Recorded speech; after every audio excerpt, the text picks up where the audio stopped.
Boa tarde ou bom dia a todos os nossos ouvintes e espectadores. É um prazer enorme dar de novo as boas-vindas ao mais recente episódio do nosso Board Talk, onde nós mergulhamos em discussões pertinentes e atuais sobre o futuro da saúde e tecnologia. Como sabem, eu sou Diogo Sousa Martins, presidente e fundador do Grupo LS. Estou muito honrado por conduzir esta conversa hoje. Estamos prestes a explorar um tema crucial para a indústria de dispositivos médicos no Brasil e além, chamada evolução do mercado e desafios e oportunidades que o cercam. Neste episódio especial, tenho um grande prazer de receber um convidado muito especial nosso, o Dr. Fernando Silveira Filho, presidente da Associação Brasileira da Indústria de Tecnologia para a Saúde. E com sua vasta experiência e expertise, e sempre com a cordialidade que lhe é muito costumeira, o Dr. Fernando irá, com muita honra nossa, compartilhar insights valiosos sobre o mercado de dispositivos médicos, desde os marcos históricos até as tendências emergentes. Juntos, então, iremos explorar os fatores impulsionadores do mercado, os desafios enfrentados nos últimos anos e também as perspectivas para o futuro. Além disso, mergulharemos nas áreas de crescimento, como a adoção de tecnologias inovadoras, e discutiremos, acredito eu, algumas das muitas preocupações éticas e responsáveis relacionadas ao desenvolvimento e utilização desses mesmos dispositivos. Então, se preparem, apertem o cinto para uma conversa estimulante e esclarecedora e, sem mais delongas, vamos dar início ao nosso podcast com o Dr. Fernando Silveira Filho e aqui ao nosso Board Talks. Doutor Fernando, um grande abraço de cumprimentos em primeiro lugar, agradecendo a sua disponibilidade, é uma honra enorme tê-lo aqui e muito obrigado de novo pela sua participação.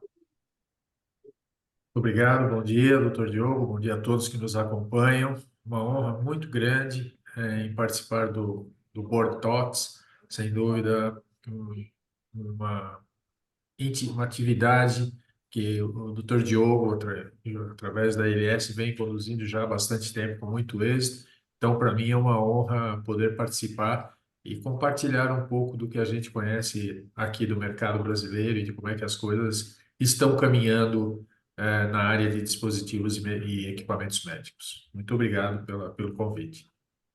Muito obrigado, eu. Doutor Fernando, então, começamos assim um pouco a nossa viagem, não é? Além da Anvisa, do SUS e de novas tecnologias, que outros fatores, no seu entendimento, impulsionam ou impulsionaram a evolução do mercado de dispositivos médicos no Brasil? Bom, doutor Diogo, eu acho que a evolução de dispositivos e equipamentos médicos, sem dúvida, tem sido extremamente acelerado pela evolução tecnológica, né?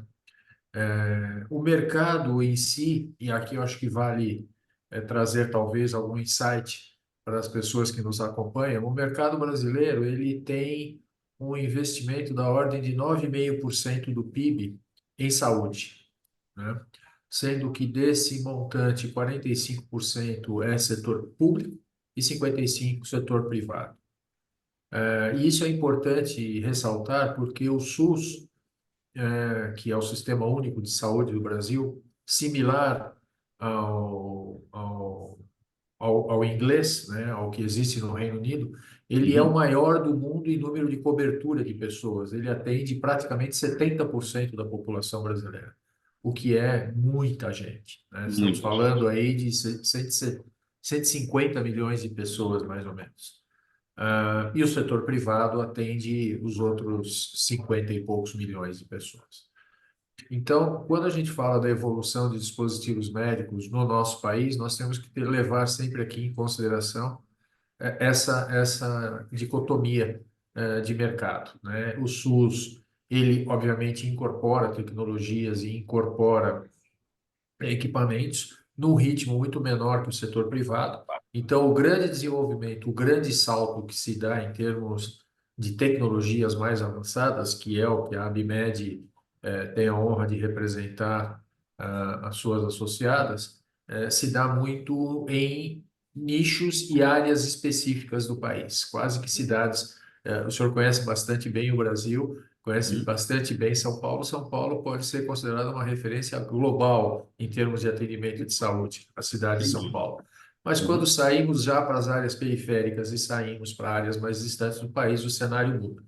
Então, obviamente, isso essa dimensão de mercado é um dos impulsionadores de crescimento. O outro fator de desenvolvimento para a área de dispositivos e equipamentos médicos, para além da aplicação de novas tecnologias, também é a mudança de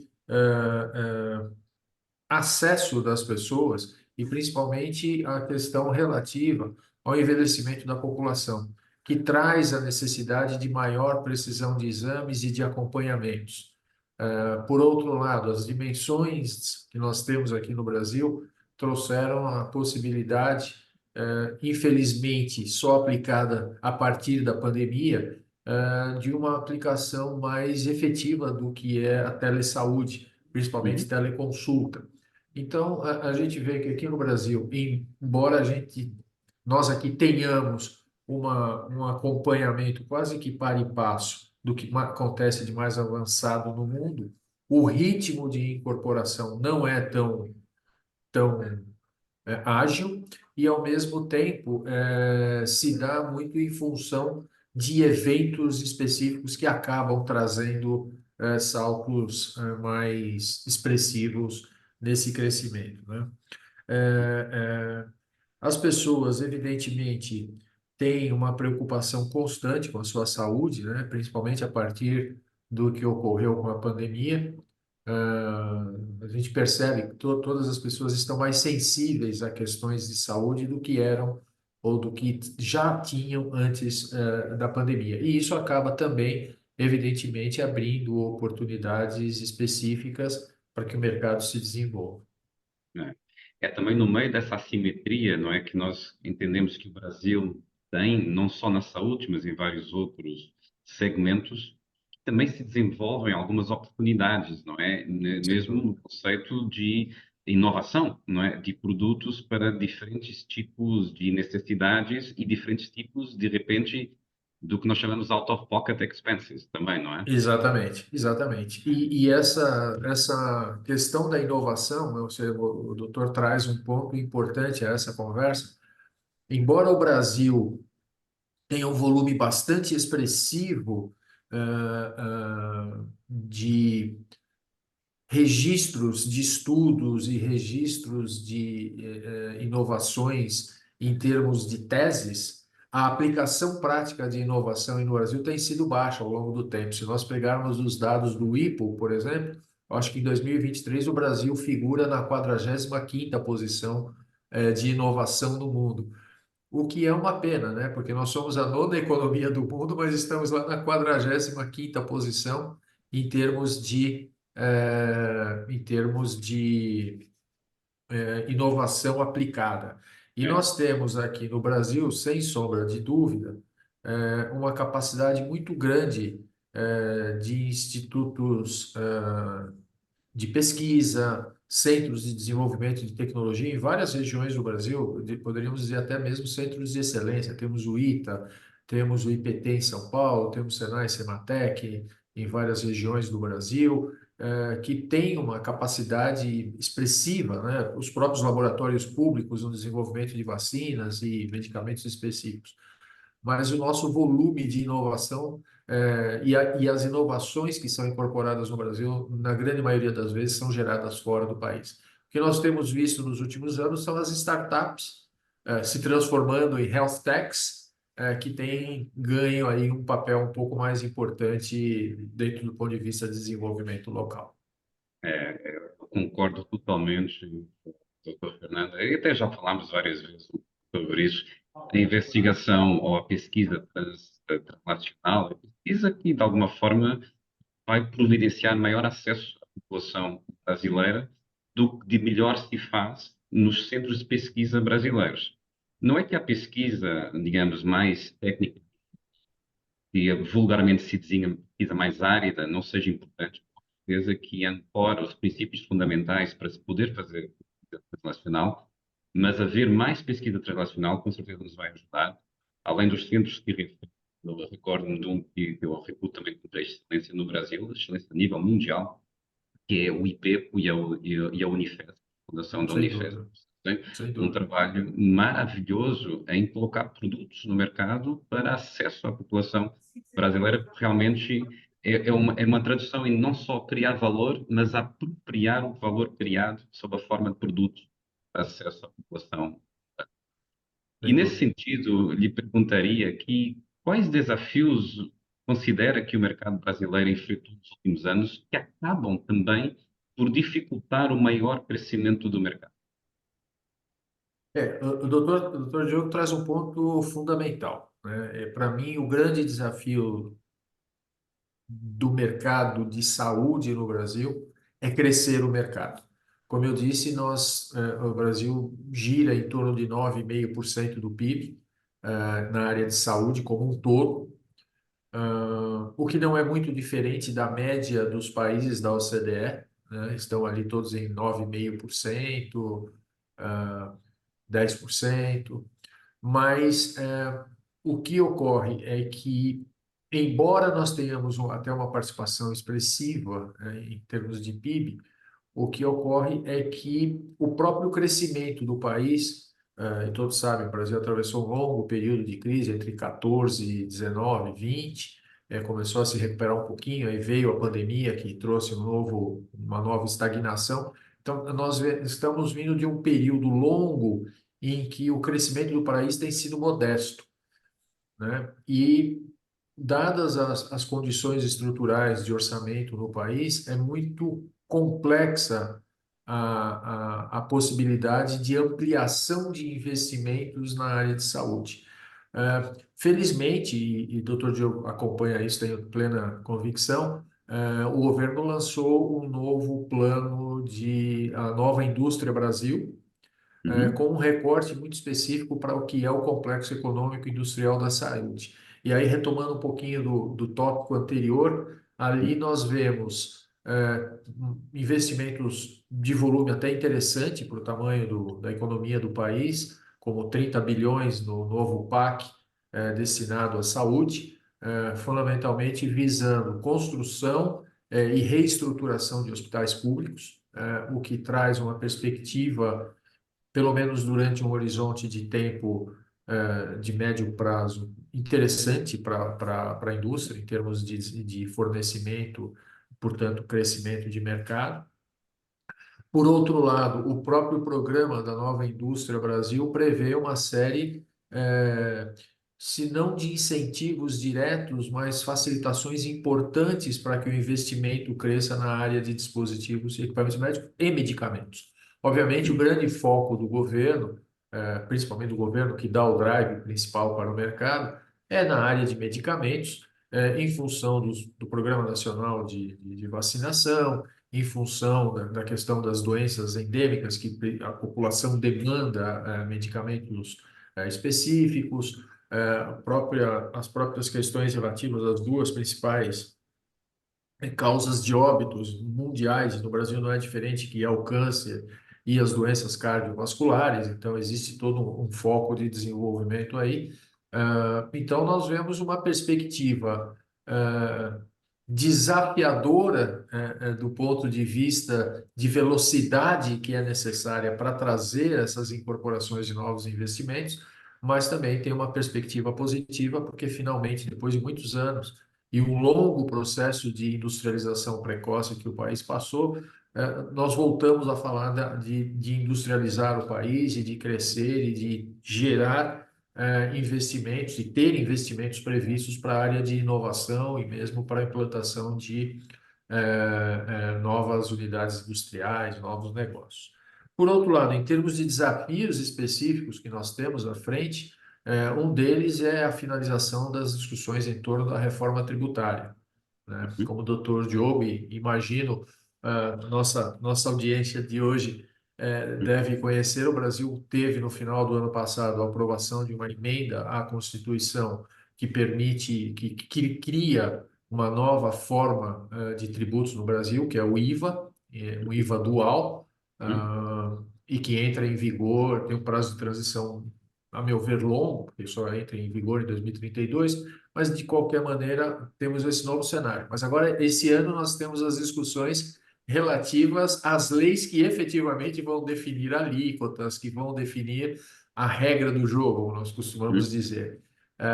Embora a saúde e dispositivos e equipamentos médicos tenha sido ali reconhecida dentro do texto constitucional como passível e recomendável em termos de reduções de alíquotas, isso ainda não é líquido e certo. Então, Claro. é um momento agora de uma certa insegurança até que as leis complementares sejam devidamente discutidas e aprovadas no Congresso. É, é muito normal, ainda tendo a ver com a reforma tributária, e alguns governos, inclusive o Brasil, lancem as leis e depois espera-se muito tempo para haver uma instrução normativa, não é? Então, o mercado fica muito louco, ninguém sabe muito bem o que fazer, até depois vir um documento de conforto higiênico, né, que acabe por elucidar as dúvidas que, entretanto, se assolam na cabeça de todos Sem os dúvida. utilizadores e, na verdade, com impactos bastante importantes para o doente, não é? E Sem aqui dúvida. também acreditamos que a ABIMED, né, como são de referência no setor, com certeza tem um papel preponderante também na defesa dos interesses do doente, também na parte tributária, não é? Porque é toda uma cadeia de valor a montante e depois a jusante também. Claro. E temos trabalhado, fico grato aí pela referência à Abimed, doutor Diogo, e temos trabalhado realmente de forma intensa nessa etapa que estamos vivendo agora, nos últimos 2, 3 anos, em torno da reforma tributária. A Abimed, em termos de dispositivos e equipamentos médicos, sem dúvida foi a entidade líder nessas conversações, tanto intraindústria como junto ao governo e junto ao Congresso, porque nós entendemos e pleiteamos ao longo do tempo, na verdade, isenção total para a área de saúde. Nós nem estávamos discutindo dispositivos e equipamentos médicos. A nossa perspectiva sempre foi muito mais ampla, do que nós entendemos que é importante para um país de renda média como o Brasil ter como arcabouço tributário para a área de saúde. Infelizmente, no texto da Constituição não foi previsto isenção total para todos os itens, mas tem lá a possibilidade de que para alguns produtos se tenha uma alíquota reduzida em 100%. Então, nós continuamos lutando. Enquanto não houver aprovação da normativa, estaremos como dizem algumas pessoas, estaremos ali ao pé do canhão para manter a discussão viva. E os doentes, e eu acrescentaria os indivíduos saudáveis, agradecem, É. Dr. Fernando, porque é muito importante o conceito não só de terapêutica, mas como também de prevenção, no Claro, qual a categoria de dispositivos médicos faz um brilhante serviço à população brasileira, e que nem sempre a categoria medicamentos consegue suprir, até porque muito dos fundos que são enviados para custeio de despesas, ou esses PACs, é muitas vezes relacionados com a indústria farmacêutica e que muito bem tem servido à humanidade e com certeza à população brasileira. Mas a indústria de dispositivos médicos é uma indústria que também merece ser muito apoiada, com os desafios até regulatórios cada vez mais crescentes e bem para zelar pela segurança e qualidade dos produtos que são oferecidos depois, após o escrutínio da Anvisa, mas com certeza que merece também ser bastante, eu diria, financiada, até porque muitos mecanismos de ação, a definição de dispositivo médico não envolve um mecanismo de ação que envolve uma farmacodinamia, não é? Porque claro. muitas das patologias e das condições que existem no corpo humano, às vezes é um mecanismo de ação física. Eu me recordo que a FDA, há muitos anos atrás, ela classificava a diferença borderline entre um medicamento e um dispositivo médico, era que o mecanismo de ação não poderia ser químico. Não poderia haver um efeito biológico, farmacodinâmico, metabólico, não é? E muitos dos governos colaterais aos Estados Unidos seguem essa definição. Passa que há muitas condições pré-patológicas ou mesmo patológicas que beneficiam muito de um dispositivo médico embora na população geral não exista um entendimento tão claro do atributo tão valioso que é um dispositivo médico versus um medicamento. Não sei se Claro. concorda, doutor Fernando. Não, sem dúvida.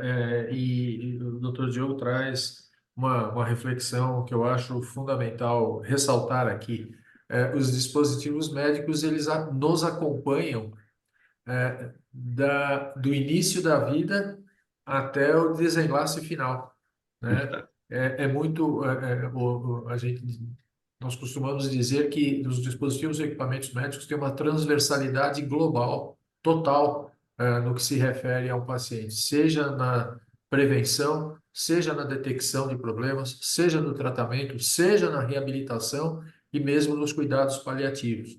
Então, embora todos nós tenhamos a visão de que dispositivos e equipamentos são toda aquela série de 87 mil produtos registrados na Anvisa e que a gente vê em hospitais, na verdade, as pessoas que se utilizam de um auricular para melhorar a sua audição, ou utilizam um CDI, marca-passo, para o tratamento cardíaco, né? Ou uma pessoa que tem uma prótese em função de uma disfunção motora, ou seja, essas pessoas elas convivem diariamente com os dispositivos médicos e isso se dá de uma forma completamente diferente do que o medicamento.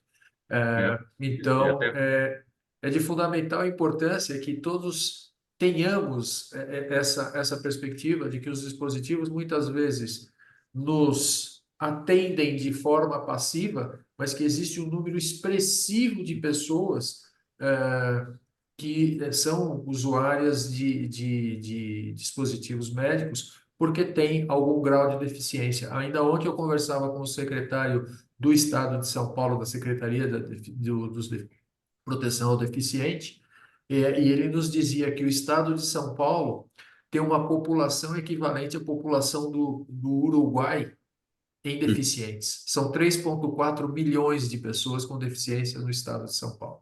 Então, e imagino isso para o Brasil e isso ao redor do mundo. Então, todas essas pessoas nessas condições de algum grau de deficiência, sem dúvida, sabem da importância de um dispositivo médico. muito bem. E uma outra pergunta, explorando aqui um segundo tema, não é? As áreas de crescimento. Que tipo de profissionais o doutor Fernando acha que serão mais requisitados no futuro no mercado de dispositivos médicos? Agora, com tantas novas profissões que existem, e bem, não é? Antigamente todo mundo queria ser engenheiro, ou médico, advogado, não é? É Ou verdade, é arquiteto. verdade. Agora, um conjunto de novas profissões, bem, propiciadas pelo machine learning, pela inteligência artificial, pela robótica, pela associação de fronteiras muitas vezes díspares, mas que hoje se hibridizam. Qual seria, na sua visão, digamos, o tipo profissional mais requisitado para esta indústria? Então, doutor Diogo, esse ponto ele é extremamente desafiador, né? Porque todo o processo de transição tecnológica, como todo processo de mudança, gera reação do ser humano. Então, e sempre as pessoas, e digo em geral, né, as populações acabam sendo alertadas pelo copo meio vazio e não pelo copo meio cheio. Então, porque os empregos serão eliminados, porque os empregos serão substituídos, vai faltar emprego, não tem o que fazer com a população. Eu acho que, primeiramente, a área de saúde é uma área que, em geral, é uma das menos afetadas em termos de captação de mão de obra pelo efeito da tecnologia, porque nós vamos ter mais gente sendo demandada para cuidar de pessoas. A Tá. tecnologia vai fazer o papel que ela tem que fazer, que é ser um meio ou para diagnosticar, ou para ajudar cooperar no tratamento, contribuir para a reabilitação, se é um dispositivo de uso permanente, melhorar a qualidade de vida das pessoas.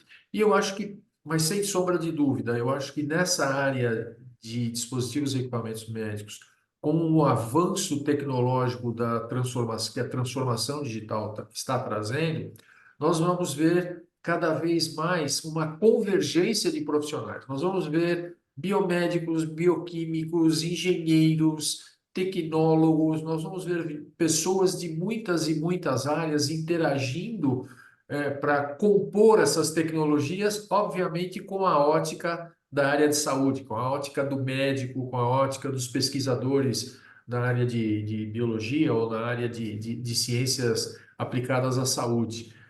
Mas, sem sombra de dúvida, acho que todos nós, e aí falo muito mais para as gerações futuras, o conhecimento de aspectos de inteligência robótica, inteligência artificial, conhecimento de sistemas, softwares, vai ser quase que parte, imagino eu, que deveria ser parte integrante da formação de todos os jovens, né? Os jovens todos. Hoje o Brasil tem um gap importante nessa área. Nós temos uma falta de mão de obra próxima a 500, 600 mil profissionais que são demandados pelo mercado e que não estão disponíveis. Por quê? Porque o salto tecnológico, obviamente, ele é muito mais rápido do que a capacidade de Claro. reação. Uhum. Mas eu imagino que com um trabalho direcionado não só pelas universidades, mas também no nível da formação média, né, aquela fase pré-universitária, os jovens deveriam estar ali sendo trabalhados e desenvolvidos e apresentados a essas novas oportunidades de trabalho, porque esse será o futuro. Esse é o Mas futuro. eu vejo um profissional muito mais multifacetado do que. Claro que teremos especialistas específicos, mas para o desenvolvimento de produtos, eu acho que vai ser uma congregação de vários tipos de profissionais. Também super de acordo. Doutor Fernando, infelizmente tínhamos muito mais para falar, mas chegamos ao final do nosso tempo. Agradeço profundamente a sua participação, as suas valiosas insights que nos proporcionou sobre estes dispositivos médicos no Brasil. Muito obrigado, doutor Diogo. Sempre um prazer, estar consigo, conversar com a sua audiência e espero encontrá-lo em breve. Um abraço a todos. Um abraço, doutor Fernando, e gostaríamos de convidar o público para conhecer mais sobre esse tipo de trabalho. Tudo estará no nosso site do Grupo LS. Muito obrigado, prazer em vos ver e vos ouvir a todos. Obrigado.